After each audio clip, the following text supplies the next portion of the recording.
Graças a Deus, queridos, boa noite. Amém. Fica um pouquinho em seus olhos. Pai, nós te amamos. Te amamos, Jesus. Te adoramos. Espírito Santo, nós colocamos o nosso coração diante de Ti. Colocamos as nossas vontades, colocamos os nossos problemas, colocamos as nossas inspirações, tudo que nós temos dentro da nossa mente, nós queremos agora colocar de lado, para que o nosso coração esteja no Senhor. Nossa vontade está agora em escutar de Ti, em aprender de Ti, porque nós te amamos. Nós entendemos que esse momento que o Senhor vai falar conosco, teremos toda a diligência, Senhor, todo o cuidado em andar, em realizar aquilo que o Senhor quer nos ensinar, porque nós te amamos. Nosso prazer está em Ti, nosso prazer está na Tua presença, nosso prazer está em escutar a Tua voz, nosso prazer está em andar nos Teus estatutos, em andar na Tua vontade. Nosso prazer está em realizar o Teu propósito, não o nosso, mas o Teu propósito. Aquilo que o Senhor determinou para as nossas vidas antes mesmo de sermos formados no ventre da nossa mãe. Porque nós te amamos. O Teu amor nos alcançou, nos redimiu. E agora nós estamos aqui, porque nós te amamos. Te adoro, Espírito Santo. Te adoro, Jesus. Te adoro, Pai. Te adoramos. Te adoramos. Muito obrigado. Muito obrigado. Em nome de Jesus. Amém. Amém, queridos? Podem sentar.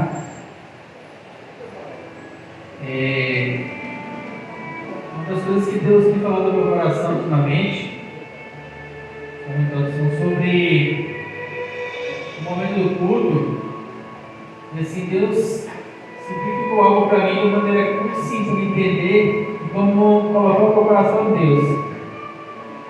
O culto, ele está simplificado, dividido em dois momentos. O momento em que nós chegamos e nós colocamos tudo que nós somos, que nós temos diante do Senhor. Quando nós estamos aqui adorando, nós estamos dando algo para o Senhor. Quando nós estamos ofertando, nós estamos dando algo para o Senhor. Quando nós estamos orando, nós estamos dando algo para o Senhor.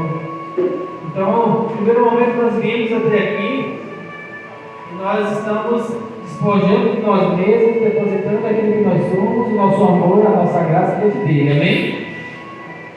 E aí nós nos esvaziamos. E aí o segundo momento é quando o Senhor nos dá de volta. É quando Ele nos deixa com aquilo que Ele tem de melhor. Que é o quê? A Sua palavra. Que é aquilo que nos alimenta. Então quando eu comecei a entender isso, eu comecei a prestar mais atenção naquilo que está sendo registrado. Eu percebi também que muitas vezes nós vamos em algumas igrejas em que tem muito louvor, tem muita adoração, isso é muito bom, nós damos tudo ao Senhor, nos ofertamos, tem participação de músicas e tudo, e quando chega na hora da palavra, muitas vezes é só 15 minutos, 10 minutos, e aí a pessoa sai dali com fome muitas vezes, porque a palavra é que nos alimenta. Amém? Estão prontos para ser alimentados um pouco nessa noite? Amém, pastor, e amém, Danildo. Amém, queridos? Amém. Vocês estão participando comigo? Amém? Amém. Então vamos lá. Gênesis 26, de 1 a 6. Vamos começar por aqui hoje. Se for costume da igreja, vamos ficar em pé para ler a palavra. Algumas igrejas não têm esse costume, mas eu costumo pedir para ficar em pé. Gênesis 26, a partir do versículo 1. Mas o tempo da campanha está em João, é assim, consciente disso. Não foi falado aqui, nós vamos chegar lá. Amém? O propósito vai falar sobre uma vida que seja abundante. Aleluia. Amém? Podemos ler? Aqui falando de Isaac. Sobreveio fome sobre a terra, além da primeira que houve nos dias de Abraão. Foi Isaac a Gerar, alistar-se com Abimeleque, o rei dos filisteus. Apareceu-lhe o Senhor e disse: não desças ao Egito, fica na terra que eu te disser.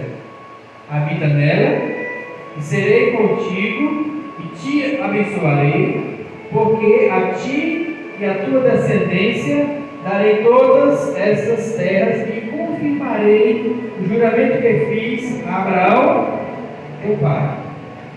Multiplicarei a tua descendência como as estrelas do céu, e darei todas essas terras à tua descendência, e serão abençoadas todas as nações da terra.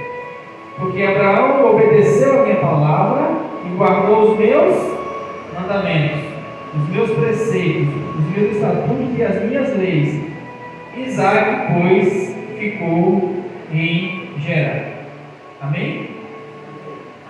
Podem sentar-se. A primeira pergunta que eu faço a Deus aqui é: por que Isaque tentou ir para o Egito? Uma questão muito simples. Porque nos dias de Abraão teve fome, e quando teve fome, Abraão foi para o Egito. Por que o Egito? Porque no Egito tem uma coisa muito importante que se chama Rio Nilo.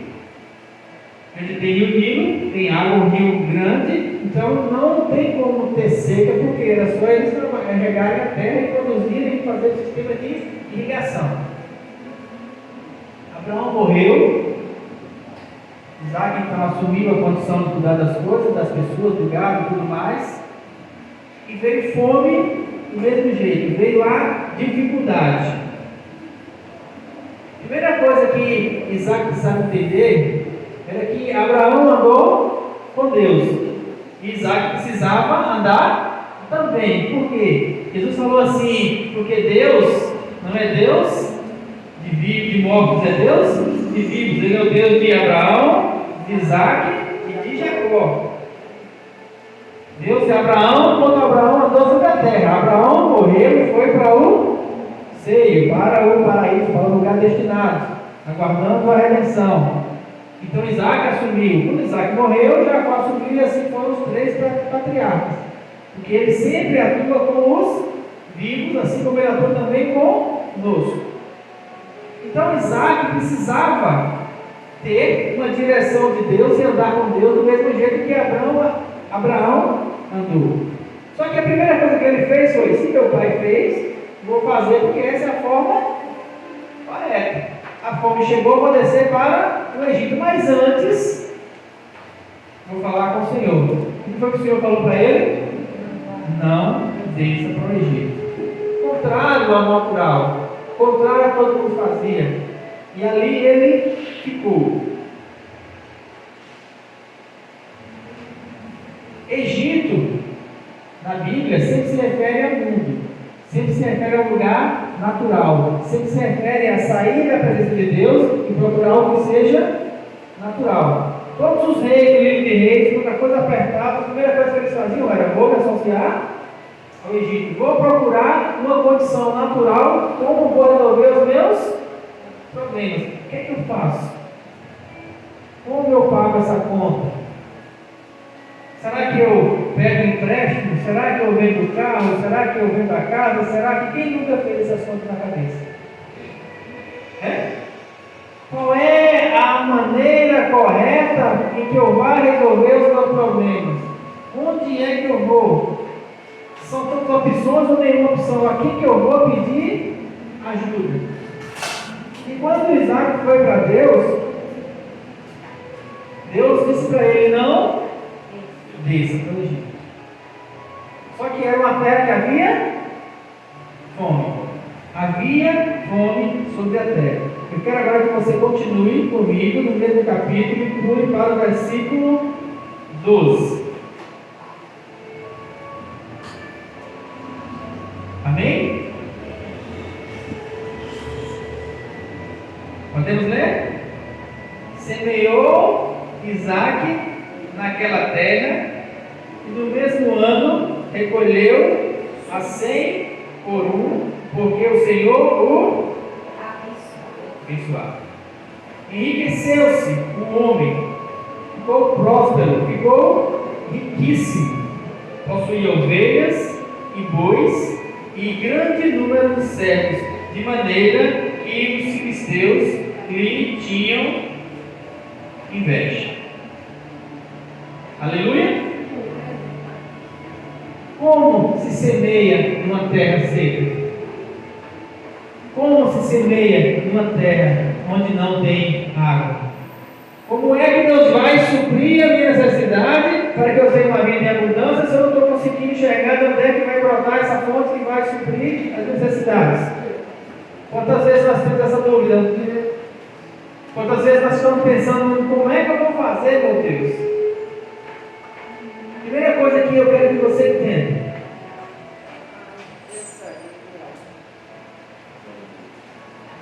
E para semear numa terra seca, primeiro, não tem a ver com a terra. Segundo, não tem a ver com a água. Terceiro, não tem a ver com nenhum tipo de tradição familiar. Ou seja, não tem a ver com nenhum recurso que você tenha ou que possa pensar em ter. Por quê? Porque a única coisa que vai fazer com que você tenha a vida, que seja uma vida em abundância, é escutar o Senhor. Aleluia. Mas irmão, é só isso? É só parar e escutar o Senhor? Foi assim toda a Bíblia, queridos. Todos os homens que vieram antes de nós, que deixaram algo escrito aqui, eles viveram dessa maneira. Dificuldades apareceram, circunstâncias adversas se levantaram, as coisas se cambalearam, todos eles. E a única coisa que esses homens de Deus fizeram foi escutar Deus. Porque esse é o caminho. Quando você escuta Deus, Ele coloca você no lugar onde você vai prosperar. Quando você escuta Deus, Ele vai colocar você no lugar onde Ele cuida de você. Quando você escuta Deus, você vai entender qual é o propósito dele para a sua vida. Você vai conseguir enxergar as circunstâncias de uma maneira mais ampla. Quando você escuta Deus, é como Deus pegasse você e colocasse no cima de uma montanha para que você conseguisse enxergar todas as possibilidades de caminho. E a única forma de nós que andamos em Deus é essa. E vou dizer uma coisa para você, não existe uma fórmula pronta. Sim, tipo 2 mais 2 é 4. Uma coisa já não tem. Todas as pessoas que andaram em Deus, escutaram Deus e Deus falou com elas pessoalmente, da mesma maneira que Ele quer falar conosco pessoalmente todos os momentos. Aquilo que te traz dificuldade hoje, aquilo que traz necessidade para você hoje, aquilo que te chateia, que tira o teu sono, que você não sabe para onde resolver, para onde ir, a resposta já está em Deus. Glória a Deus. Só que essa resposta não é uma resposta natural. Essa resposta não é uma resposta assim, dentro do nosso campo de visão. Eu lembro que uma vez eu estava orando para ir para um encontro de pastores, um ministério que eu fazia parte na época, esse encontro em Rondonópolis e Mato Grosso, e é longe. Então eu comecei no processo de jejum, de oração, isso enquanto era em meados de junho e julho, e eu, a partir de março, eu comecei a orar, falei, Deus, como é que vai ser esse negócio? Eu lembro que um dia eu estava ali no processo de jejum, orando a Deus, consagração, buscando, ele falou, Senhor, eu preciso da tua direção, eu preciso da tua direção, Senhor, fala comigo, como é que eu vou fazer? E eu fiquei pensando, mas eu vou de carro, eu já tinha ido de carro antes, não, mas eu vou de avião, posso começar a precisar das passagens, como é que eu vou? E tem a questão do trabalho, eu vou tirar férias, eu vou tirar férias. Enquanto eu estava orando, ia ficar na minha mente ele pensando, mas como é que eu vou fazer? Como é que eu vou fazer? E aí fica matutando, né? Remoendo as coisas. E aí, num momento naquele dia de oração, o Espírito Santo falou para mim assim: você não vai esse ano. Glória a Deus. Eu parei e falei assim: Deus, eu não posso. Faço parte do ministério, tem pastores. O pastor já conta comigo e os irmãos, o que vão achar de mim? Vão dizer que eu não tenho fé para ir, porque uma das coisas que se fala quando você vai na conversa com muita gente lá é quem teve fé está aqui, quem não teve, não veio.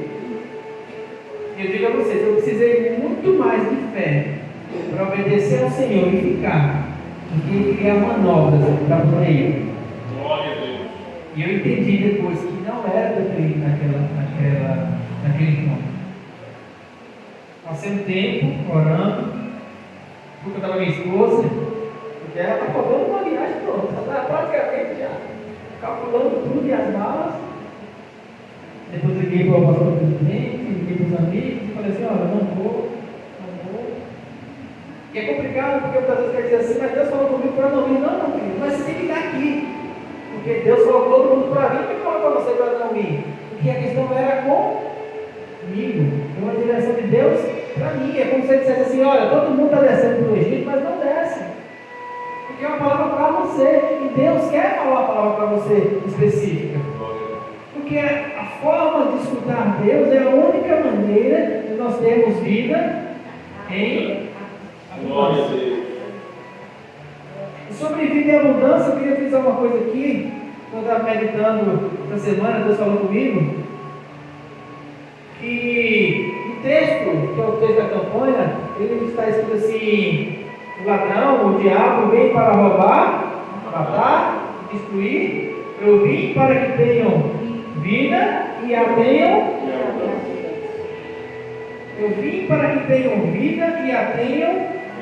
Eu fui do texto, li. Eu vim para que tenham vida e a tenham em abundância. E eu pergunto assim: Espírito Santo, por que o Senhor não escreveu: eu vim para que tenham uma vida com muitas coisas, abundante no sentido de ter coisas? Ele colocou assim: eu vim para que tenham vida e a tenham em abundância. Porque a abundância não consiste na quantidade de coisas que você tem. A abundância que ele se refere não é uma abundância de coisas, é uma abundância de vida. Qual vida? A vida dele em nós. Eu vim para que vocês tenham vida e vocês tenham essa vida de forma abundante. E como é que se dá essa abundância? O problema é que a gente pensa em abundância, a gente pensa num monte de coisas, porque nós pensamos assim. Nós pensamos em nossas necessidades estarem todas supridas, ou mais do que isso. Muitas vezes nós pensamos em ter uma abundância de várias coisas. E nós não pensamos muitas vezes qual seria o propósito de ter ou não ter muitas coisas. Eu creio na prosperidade, queridos. Creio muito, tenho andado nela. Pastor, você é próspero, você tem uma vida abundante? Eu tenho essa vida abundante em mim. E aí esses dias eu pregando na igreja, eu falando assim, eu questiono muitas vezes alguns irmãos quando falam assim: porque Deus me abençoou e eu estou 5 carros na garagem. Eu falei assim: Deus, se o Senhor me der 5 carros na garagem, eu perguntar para o Senhor uma coisa. Primeiro, para que 5 carros se eu só preciso de um para ir e vir? Bom, confortável, não dá para fazer essas coisas. Essa é a primeira pergunta. E a segunda pergunta é: se eu tenho 5 carros na garagem, o que o Senhor quer que eu faça com isso? A primeira coisa que eu ia pensar é: para que eu vou dar? Se o Senhor me deu, eu tenho que ter um propósito. O que eu preciso fazer com isso? Eu vou vender e vou colocar no campo missionário. Inclusive, abrindo parênteses, vocês falaram aqui que vai ter um encontro aqui, uma festividade dia 18 a 20 aqui na igreja. De 18 a 20 eu vou estar de 14 a 19. Eu vou estar com a minha esposa em Piranhas.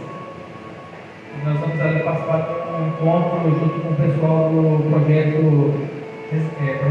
Missão Nordeste.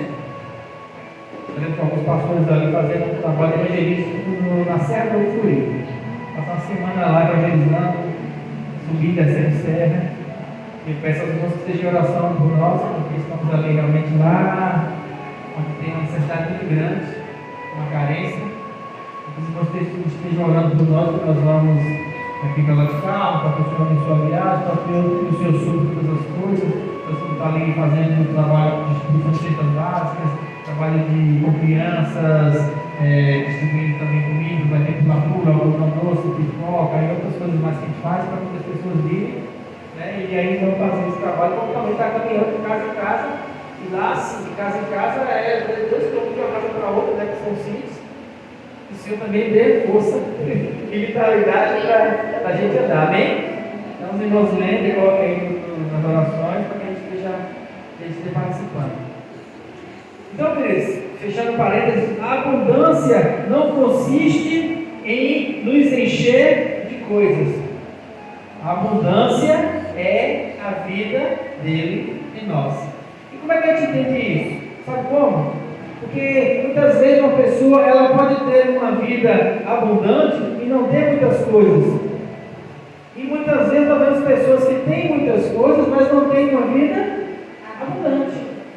Exemplo, certa vez vamos orar para uma pessoa da Ponta Verde, apresentada, Santa daquela assim, nível, sabe, sei lá, de 50 mil para cima, apartamento duplex, né? 2 andares, assim, feito do mar, aquela coisa. E aí aquela senhora chegou para nós e falou assim: vem cá, pastor, eu quero mostrar uma coisa para vocês. Aí abriu uma farmacinha assim que tem um espelho, um monte de remédio. Ele falou assim: eu não consigo viver sem isso. Esse é para dormir, esse é para acordar, esse é para ficar alegre, esse é para motivar, esse é para não sei o quê, esse é para não sei o quê, para não sei o quê. E aí eu pergunto: cadê a vida abundante que essa mulher tem? Eu não consigo sair de casa, e os meus filhos assim. E aí começou a contar um enxurrado de coisas. Você fala assim: mas não vinha tão bem, não vive tão bem, não está numa condição tão boa. Cadê uma vida abundante? Porque a vida de um homem não consiste na quantidade de bens que ele tem. E eu acho que esse é o cerne dessa mensagem hoje, para nós aprendermos que quando nós entendemos o que é a abundância da vida de Deus em nós, somente quando nós entendemos isso, nós podemos chegar numa terra seca e plantar e ali colher as 30, as 60 e as 100 por um. Porque quando Isaac foi para Deus, é porque ele entendeu que meu pai seguiu por um caminho, Deus o abençoou, só que agora é a minha vida e eu não tenho como seguir. Eu até pensei em fazer do jeito que ele fez, seguir a tradição, só que eu preciso escutar Deus, porque essa é a única maneira. Amém? Assim como foi também o Jacó. Jacó tentou, e fez um monte de coisa, ele foi para lá, foi para cá, de Betel até Arã, e teve Labão que passou a perna nele, ele passou a perna Labão e era Jacó. Mas um dia ele teve que passar pelo vale de Jacó. E depois que ele passou para ali, quando ele saiu, ele entendeu que Deus era a vida dele. Quando chegou para perto do irmão dele, Isaú, ele deu tudo, ele falou: toma aqui os bens, ó. Aqui, se for passando, se você deu peixe, você vai ver. Estou passando tudo aqui, ó. Vai ficando com tudo aí. A única coisa que interessa é que esteja bem com você, meu irmão. Porque vida abundante não consiste nessa quantidade de coisas que eu tenho. Consiste a gente ter uma relação boa, de ter uma felicidade, encontrar uma paz. Porque Jesus veio para que nós tenhamos vida e que essa vida seja abundante em nós pelo poder do Espírito Santo em nós. E é essa vida abundante que nos dá prazer. Uma senhora que ganhou não sei quantos mil reais, mas não tinha prazer em nada na vida. Por que tem que orar para ela? Para que ela tivesse o quê? Para que ela tivesse um encontro com Deus.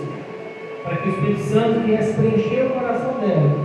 As duas coisas aconteceram. Primeiro, ela teve uma vida abundante. Uma vida abundante do Espírito Santo dentro dela. E talvez depois ela pudesse encontrar um propósito para o qual Deus tem colocado para o patrimônio da mão dela. Porque também se tiver as coisas que tiver um propósito, fica adiante.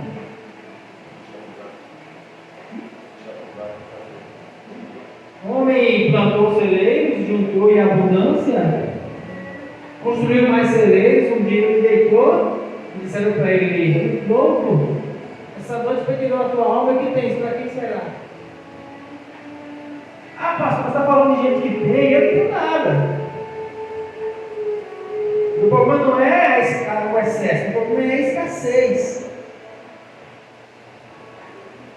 Quando nós encontramos prazer no Senhor, quando nós encontramos um prazer na presença dEle, essa vida abundante em nós vai se manifestar da mesma maneira que se manifestou em Jesus, porque o Espírito que estava nele é o mesmo que está em nós. E como é que essa vida abundante vai Jesus falou, que ele trouxe para nós, que ele andava dela, como era que se manifestava na vida dele, na prática da vida dele? Eu faço duas perguntas para você. A primeira, o que é que Jesus tinha de patrimônio? O que era que ele tinha? Herança do pai? Que era um prestador de serviço? A única coisa que ele tinha dele, ele tinha uma coisa de valor. E sabe o que era? A roupa dele. Era um cara que quando os homens da sua idade dele falaram assim, vamos lançar sorte aqui, vamos repartir em 4 partes, ele não queria nem rasgar, porque era um tecido escarlate fino. Era algo, cara, era muita coisa. E também, quando ele morreu, ele ficou, porque ele morreu nu. O que era que ele tinha? Ele falou assim, os animais têm seus corvis, os pássaros têm seus ninhos, mas o filho do homem não tem na cabeça. Mas aí eu pergunto a você, a segunda pergunta é, de quem Jesus teve falta?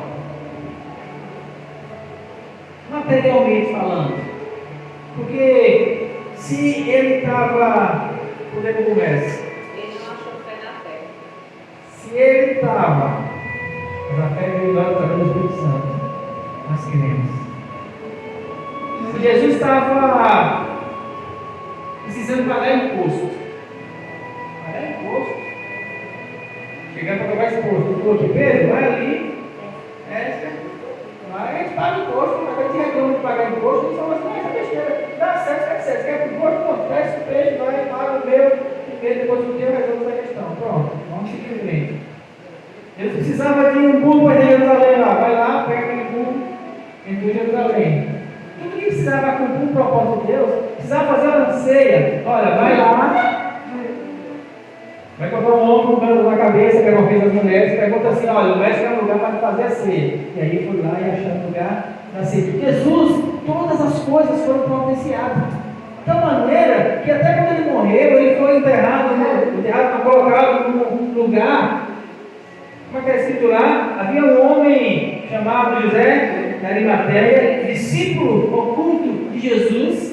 Ninguém sabia, ele era desse mesmo, estava ali caladinho, lá no Sinédrio, no meio de todo mundo. Por que ele estava lá, quietinho, oculto? Porque na hora que Jesus morreu, como indigente, iam jogar o corpo dele em qualquer lugar, mas havia uma profecia e uma palavra em relação ao sepulcro e a pedra. José de Arimateia chegou e falou assim, eu quero o corpo do homem. Mas por que você quer? Não, eu quero. E ele então pegou o corpo, tendo um sepulcro novo, que não havia sido usado ainda, coisa de gente rica, porque só assim colocava no sepulcro rico. Pobre era enterrado no chão, e aí o sepulcro está lá, e aí nós tivemos então um anjo que tirou a pedra. Tudo isso foi construído, essas coisas materiais, através de uma condição de Jesus que andava numa vida abundante. Ele não tinha nada, mas ele não precisou de nada. Mestre, a multidão está aqui contigo há 2 dias, todo mundo está com fome. 5.000 pessoas, eu sou assim, vai a eles. Tem que comer a eles, mas nós não temos nada. Aliás, tem um menino aqui com um pão de 3 peixinhos, 2 peixinhos. Não, esse traz aqui, comeu 5.000 pessoas, que ainda sobrou 12 cestos. Isso não é uma vida abundante? Entendam, a sua necessidade hoje, a sua vida hoje, aquilo que você precisa hoje, não está no natural. A sua providência não está no natural. Não olhe para a terra seca. Não olhe para a sua tradição, porque eu fiz assim, não olhe para o seu passado, não, porque quando eu tive aquela vez eu peguei aquele empréstimo e agora eu vou pegar outro. Não seja errado, a questão não é pegar ou não pegar, a questão é qual é a direção de Deus.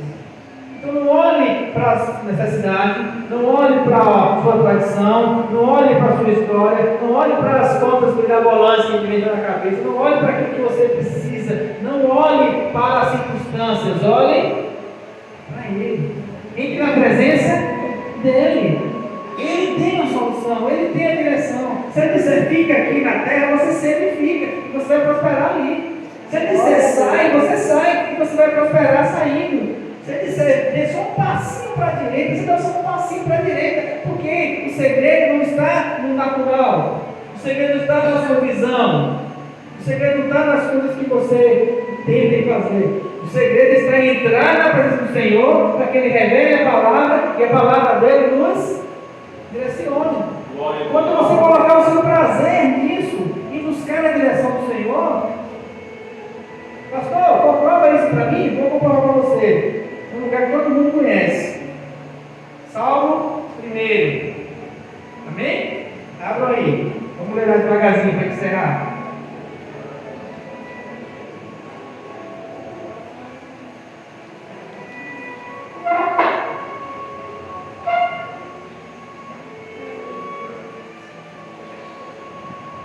Aleluia. Adorando Jesus. Agradecemos pelo teu cuidado nas nossas vidas, pela tua providência. Abriram? Salmo 1. Amém. Vamos começar. Bem-aventurado. O que é bem-aventurado? Feliz. Alguém que tem uma vida abundante. Amém? O homem que não anda no conselho dos ímpios. A gente pensa muitas vezes que o conselho dos ímpios é aquele conselho para pecar, né? Também pode ser, sabe o quê? Rapaz, está tendo fome aqui, desce para o Egito. Isso é um conselho de ímpio. Porque o ímpio não escuta Deus. Rapaz, faz o que não está fazendo. Vai nesse lugar aqui, rapaz. Você não está vendo que o caminho é esse? Todo mundo faz, é a direção. O conselho do ímpio é o conselho natural. Mas o bem-aventurado é o homem que não anda no conselho dos ímpios. Porque não andar no conselho dos ímpios para não pecar, querido, isso aí é fácil. Todo mundo sabe o que é pecado e o que não é pecado. A gente pensa em conselho do ímpio é só para não pecar. O conselho do ímpio não é só pecar, é agir com incredulidade, é agir fora da vontade da palavra de Deus. Talvez esse seja até mais perigoso do que o pecado, porque quando a gente pega, a gente sabe que pecou, por um conselho de ímpio, a gente se arrepende, até depois que quebra a cara mesmo, quando você se arrepende, chora, o Senhor perdoa e vida que segue. Mas um conselho do ímpio, uma direção fora da palavra de Deus, você vai no caminho errado. Você desce para o Egito, e você sai da direção. Se você desce para o Egito, você não vai poder na terra da servidão. Você não vai ter milagre para contar. Amém? Então, o bem-aventurado é o homem que não anda no conselho dos ímpios. Ele não se detém no caminho dos pecadores incrédulos e nem se assenta em roda de escarnecedores. Antes o seu...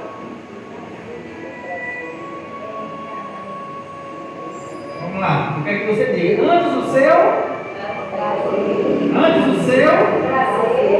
Essa aqui é a chave desse capítulo. Está na lei do Senhor e na sua lei medita de dia e de noite. Onde está o seu prazer? Como é que a Bíblia chama o pecado? Chama de prazeres do mundo. Porque prazer é uma coisa que a gente gosta de fazer. Prazeres, diversos prazeres na vida. Um dos que eu tenho, viajar. Prazer viajar. Comer uma boa alimentação, uma lasanha, uma pizza, uma fechada. Para quem é baiano, uma muqueca no dendê. Delícia. Tá na casa de mãe. Quem é baiano. Prazeres naturais. Prazeres espirituais, ser usados por Deus. Eu tenho prazer quando eu ouço essa palavra, porque esse é o meu chamado, esse é o meu dom, essa é a minha oração. Então eu sinto prazer nisso. Venho para aqui com muito prazer, falo isso todas as vezes que eu venho. Não por custo, não por obrigação, não por uma coisa assim. Não, eu venho com prazer. A alegria do meu coração é chegar aqui e passar para vocês, ser canal do Espírito Santo. Saber que vocês estão sendo alimentados por uma palavra. Isso é prazer. É prazer que alimenta o coração do pastor. Ver as ovelhas crescendo, ver as ovelhas sendo transformadas, vendo as vidas serem mudadas. Isso é um prazer, uma coisa que nos alegra. E aí nós precisamos entender que o nosso prazer precisa estar na lei, na palavra, na voz, na direção do Senhor, nessa coisa, nesse lugar, nessa condição de Deus, nisso aí meditar de dia e de noite. Por que de dia e de noite? Porque uma coisa que nos dá prazer não nos cansa. Aquilo que é prazeroso, eu gosto de viajar de carro. Eu já dei 12 horas dirigindo. Nem desci, para eu abastecer, nem desci, eu dirigi de novo, eu paro de dirigir. pessoas dizem que eu tenho alma de caminhoneiro, mas as pessoas me chamam para ser caminhoneiro, mas eu gosto. Eu tenho prazer nisso. Quando você tem prazer em uma coisa, você desenvolve aquilo com muito mais facilidade. Você não vê as horas passar, porque é prazeroso. Então, quando você vai parar para aproveitar a palavra, você não está encontrando prazer naquilo, você não precisa forçar. Você precisa mudar a condição do seu coração. Quando você para orar e você tem na presença do Senhor, se você não encontrar prazer, 10 minutos é uma tortura. Mas se você encontra prazer no Senhor, 6 horas orando, não é nada. Por isso que Davi falou assim, porque um dia, os teus atos, vale mais do que 1000 em qualquer outro lugar. Por quê? Porque na presença do Senhor ele encontrava prazer. Então, antes do seu prazer estar na lei do Senhor e na sua lei medita de dia e de noite. E esse homem que tem prazer no Senhor, que escuta ao Senhor, que adora ao Senhor, que quer o Senhor mais que todas as coisas, como é que esse homem vai andar sobre a terra? Como é que vai ser a vida dele no dia a dia? Sabe como? Ele será como uma árvore plantada junto à corrente de águas, que dá o seu fruto no tempo certo, e cujas folhas não caem, e tudo quanto ele faz será bem sucedido. Sabe como se chama esse versículo 13 aqui? Esse versículo 13 se chama vida abundante. Aleluia! Um homem que anda na terra onde tudo que ele faz prosperará. Só que essa prosperidade vem e ele sabe que tudo está dentro do propósito. Um homem que está num lugar onde ele sabe que Deus vai suprir todas as necessidades dele. Um homem que está num lugar onde pode acontecer o que for, a dificuldade que for, ele está tranquilo. Porque ele vai dizer assim, eu sei que tem perigo, eu sei que é poderoso. Jesus falou assim, se tiveres fé, se tiveres fé, você pode dizer esse monte, sai daqui e lança-te ao mar, e assim acontecerá. Nós entendemos hoje que é muito problema. Ele está dizendo o seguinte: quando você entrar num lugar de confiança na minha presença, você vai desenvolver uma fé em qualquer montanha que se levantar na sua frente, ela vai ser dissipada, ela vai ser jogada ao mar. Qualquer dificuldade, por quê? Porque ele prepara para nós um caminho livre, ele prepara para nós um caminho de fé, um caminho de descanso. E aí é tão importante isso que até as nossas necessidades, elas não são tão mais necessárias. Porque das primeiras coisas que eu aprendi quando eu comecei a andar em Deus, foi que eu queria um bocado de coisa, das quais eu não precisava. E aí eu ficava, Deus me dá isso, Deus me dá aquilo, Deus me dá aquilo outro, Deus eu quero isso, eu quero isso, eu quero aquilo outro. E aí quando eu comecei realmente a entrar em Deus, a primeira coisa que ele disse, sabe o que foi? Para! Você está parecendo um menino mimado, que o pessoal me dá. Sossega! Entra na minha presença, eu vou te mostrar um lugar novo. Jesus, ele falou que eu vim, eu morri naquela cruz, eu passei por toda dificuldade, eu sofri toda tentação, eu morri o pior tipo de morte que se possa ter, para que você ande na terra e tenha uma vida. Saia do lugar de morte e tenha essa vida. Só que essa vida não é uma vida simples, é uma vida abundante. O que é abundante em nós não são as coisas, o que é abundante em nós é a vida.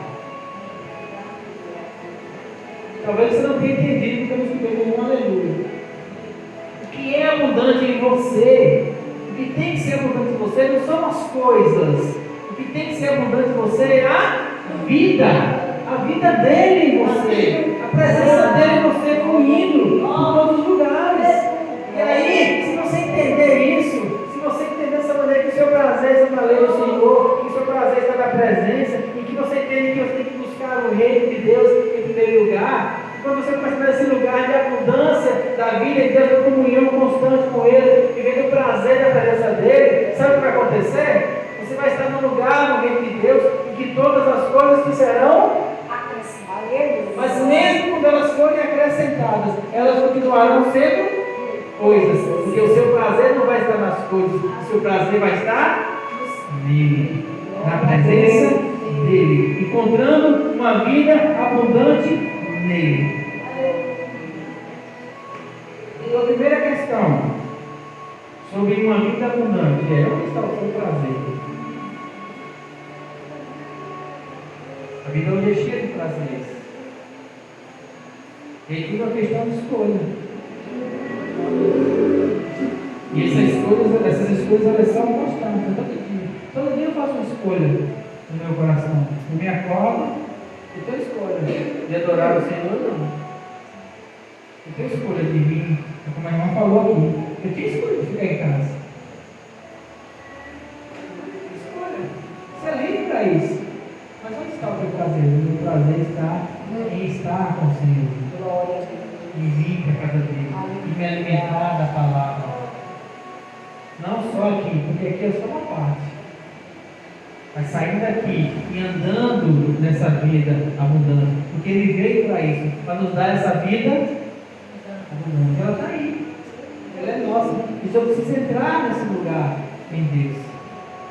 Porque se nós não entrarmos no lugar de vida abundante, nós vamos estar no outro lugar. E qual é o outro lugar? O outro lugar é no lugar onde aquele cara ele vai nos roubar, ele vai nos matar, ele vai querer sempre nos destruir. Então você está lá, você está cá. Nós não estamos mais no lugar de roubar, matar e destruir. Nós já fomos salvos. Já fomos transportados do império das trevas para o reino do Filho do seu amor. Nós já estamos na casa do Pai.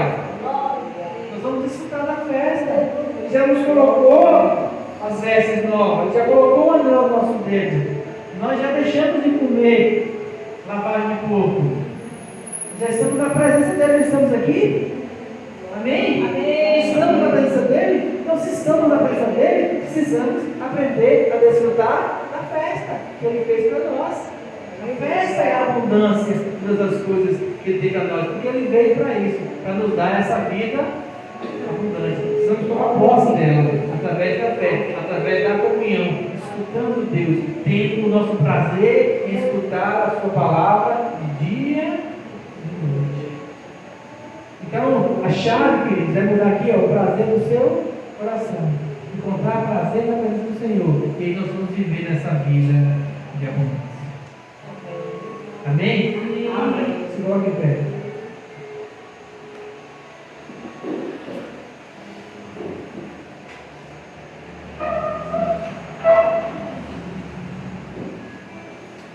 Pai, nós te adoramos. Te adoramos, Jesus. Te adoramos, Deus. Te adoramos porque nós estamos alimentados com a tua palavra. Nós nos esvaziamos com a nossa adoração. Nós nos esvaziamos com os nossos louvores, com as nossas ofertas. E aí o Senhor vem e nos enche com a tua palavra, com o teu alimento. Com o próprio Jesus, que é o Logos de Deus, que é o Verbo de Deus que está em nós. O Senhor é o maná vivo que desce do céu, que nos alimenta. E nós te agradecemos, Deus, por essa palavra. Nós te agradecemos, Deus, e te damos, e queremos aqui assumir um compromisso com o Senhor, de mudar o nosso coração, naqueles momentos, naqueles espaços do nosso coração, que nós ainda estamos com outros prazeres que não o Senhor. Que o Espírito Santo nos ajude, Deus, a ter mais diligência em escutar a tua voz. Desde já, Senhor, nós declaramos ao Senhor que nós não queremos descer para o Egito, nós não queremos andar no natural, nós não queremos andar nas nossas circunstâncias, nós não queremos andar por aquilo que nós vemos, nós queremos andar por aquilo que nós cremos e nós queremos no Senhor. Nós cremos que a tua voz é que nos direciona. Então, nós te pedimos, em nome de Jesus, revela-nos a tua vontade. Deus, aquela dificuldade, aquilo que tem atrapalhado, Senhor, na mente, no coração dos teus filhos nessa noite, que estão aqui, que tem tirado a paz deles, que a tua palavra venha para direcionar. Então, somos hoje de direcionamento nas dificuldades, de direção em meio às trevas. E nós declaramos, Espírito Santo, pelo poder do nome de Jesus, que todo sofisma, que toda fortaleza, que toda incredulidade, que toda dificuldade de escutar o Espírito Santo seja destruída em nome de Jesus, e que haja clareza, que a tua voz soe em nosso coração, no coração de cada um de nós, para nós andarmos na tua vontade, na tua direção, nas coisas mais simples, Deus, nas dificuldades do lar, nas dificuldades financeiras, nas dificuldades no trabalho, nas dificuldades em relacionamentos, nas coisas mais simples. Nós queremos andar uma vida abundante, Deus. E a única forma nós entendemos hoje que é escutando a tua voz. Então, naquilo que aflige o coração dos teus filhos, Senhor, aquilo que aflige nossos corações em algum momento, nós te pedimos, Espírito Santo, traz uma palavra, uma direção no íntimo, mostra a direção. Nós vamos andar segundo aquilo que o Senhor nos disser, porque o nosso prazer está na tua palavra, o nosso prazer está na tua lei. E nessa palavra nós queremos meditar de dia, de noite. Nós queremos estar constantemente buscando a tua presença, buscando a tua direção. Nós te agradecemos por esta noite, Deus. Nós te agradecemos pelo amor que há nessa igreja, então nós podemos sentir o carinho. Cada vez mais nós possamos crescer, assim como Jesus, em sabedoria, estatura e graça, diante de Deus e diante dos homens. Nós abençoamos, Senhor, cada irmão, nós abençoamos a vida desse pastor, Senhor, que a cada dia ele encontre sabedoria em Ti e prazer para cumprir o propósito para o qual o Senhor separou ele. Nós te agradecemos e nós te louvamos, Deus, em nome de Jesus. Em nome de Jesus. Amém. Amém. Amém. Louvado por vocês, que possamos cada vez mais mergulhar na presença desse Deus maravilhoso. Amém? Amém. Quantos são felizes com a palavra do Sábio Pastor Alberto? Diga amém. Amém.